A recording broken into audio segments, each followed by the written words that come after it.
West ఏషియాలో భీకరమైనటువంటి యుద్ధం జరుగుతోంది. ఈ యుద్ధం జరుగుతున్నటువంటి నేపథ్యంలో ఎప్పుడు ఇది ముగుస్తుందో తెలియనటువంటి పరిస్థితిలో గల్ఫ్ కంట్రీస్లో ఉన్నటువంటి భారతీయులను కాపాడడానికి, అక్కడి నుంచి సురక్షితంగా మన దేశానికి తీసుకురావడానికి కేంద్ర ప్రభుత్వం యుద్ధ ప్రాతిపదికన చర్యలు తీసుకుంటోంది. ఏదో మీ చావు మీరు చావండి అని చెప్పి వదిలేకుండా యుద్ధ ప్రాతిపదికన ఇప్పటికే అక్కడ ఉన్నటువంటి ప్రభుత్వాలతో మాట్లాడడం జరిగింది. అంటే చాలా వాటిలో యునైటెడ్ అరబ్ ఎమిరేట్స్ కానీ, Saudi Arabia, Kuwait, Qatar, Oman, Bahrain ఇట్లా చాలా గల్ఫ్ కంట్రీస్లో సుమారుగా 90 లక్షల మంది, ఇంకా చెప్పాలంటే 1 కోటి వరకు కూడా ఉండొచ్చు అని చెప్తున్నారు సుమారుగా. అంటే మనకు ఉన్నటువంటి నాన్ రెసిడెంట్ ఇండియన్స్లో 65% గల్ఫ్ కంట్రీస్లో ఉన్నారు.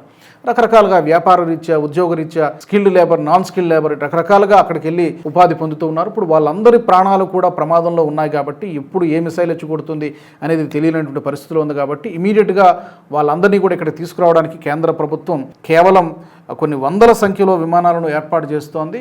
మార్చి 11వ తారీఖున ఒక్కరోజునే 90 విమానాల్ని నడిపించింది. చూడండి, అంటే ఈ విషయంలో కేంద్ర ప్రభుత్వం ఎంత సీరియస్గా ఉంది అంటే, ప్రతిపక్షాలు ఏదో మాట్లాడుతూ ఉంటాయి కానీ అక్కడ ఉన్నటువంటి భారతీయుల భద్రత విషయంలో కేంద్ర ప్రభుత్వం ఎంతగా ఆలోచిస్తోంది అనేది మనకు అర్థమవుతుంది. ఎయిర్ ఇండియా కానీ, ఎయిర్ ఇండియా ఎక్స్ప్రెస్ కలిపి మొత్తం 58 షెడ్యూల్డ్ అలాగే నాన్ షెడ్యూల్డ్ విమానాలను కూడా నడిపిస్తున్నారు. ఇండిగో కూడా కొన్ని విమానాలని 8 డెస్టినేషన్స్కి ఇండిగో కూడా కొన్ని విమానాలని నడిపిస్తుంది. మనందరం కోరుకుందాం గల్ఫ్ కంట్రీస్తో పాటు ఇంకెక్కడెక్కడ అటు ఇజ్రాయెల్ కానీ లేకపోతే ఇరాన్లో కానీ ఎవరన్నా విదేశాల్లో ఉన్నటువంటి భారతీయులందరూ కూడా క్షేమంగా సురక్షితంగా ఉండాలని కోరుకుందాం.